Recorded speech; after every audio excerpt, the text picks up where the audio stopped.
All right, I've just finished EQing the band. So what I've done is I started basically at the kick drum, went through the kick. I boosted here around 50 because that's where I felt the most body of the kick was. Then I've come and found the attack of the kick, which I found is about 1K, and then I've scooped off a lot of the top end. So the kick drum is really, it's punchy, but it's super dry at the moment.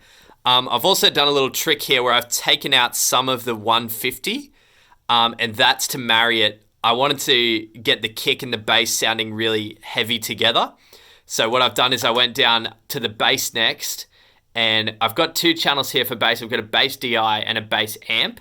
Basically, I've EQ'd it so that the bass DI is emphasizing the low end. Hang on one second. Is emphasizing the low end. So I went through the spectrum analyzer in Nectar, found where the body of the bass was and boosted that frequency and just taken off all the mud off the bottom end and then scooped the high end.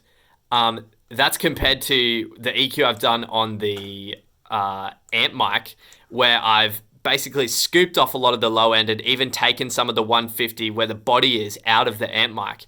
Because what I found is when you listen to just the amp mic, there's actually like not much bass low end on it anyway compared to the DI channel.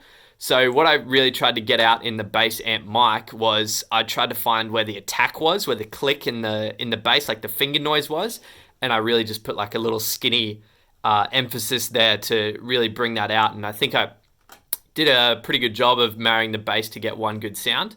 Then what I've done is, because the body of the bass rumble is at 150, I've gone back to the kick and actually put a little dip at 150 to pull some of that out so that space can be occupied by the bass, and the bass sort of has its own region in the spectrum. So yeah, that's what I've done with the kick drum and the bass. Took me a while to really figure out that. Learned that trick yesterday and thought I'd try it out. Then with the snare drum, I just really found that it was really ringy.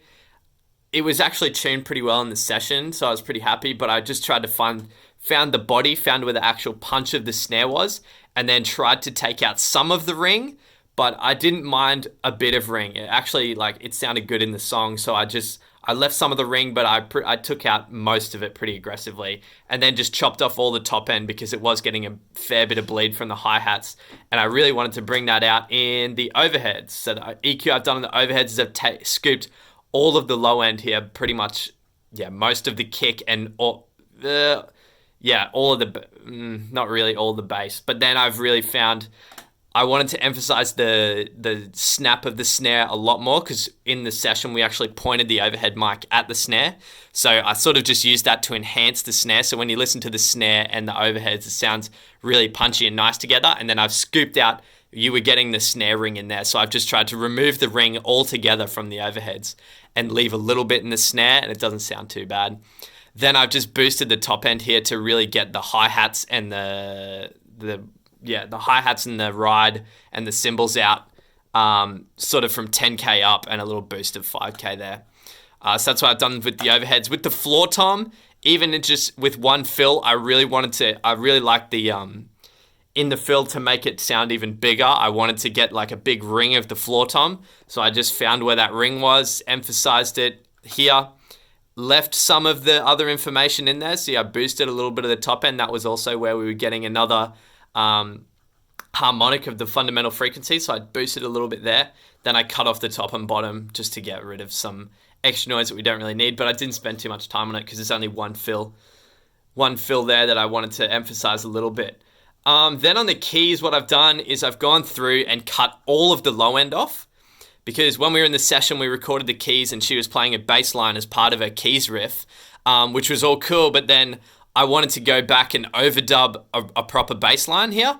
So what I did is just scooped lots of the low end off. So what you get is a really kind of tinny key sound, but basically I've just made it so that it really occupies this mid-range, sort of just before like 800 range, all the way down to probably, 200, and then dipped it again at 5K, and then emphasized some of the nice little reverberance that was coming off it at the top end here slightly.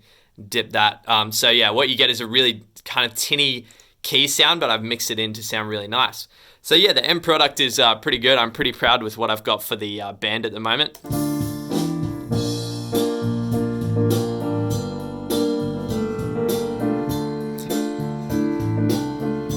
So yeah, you probably can't hear that too well. You hear it better in the session. But yeah, that's some explanation behind my EQs for the band.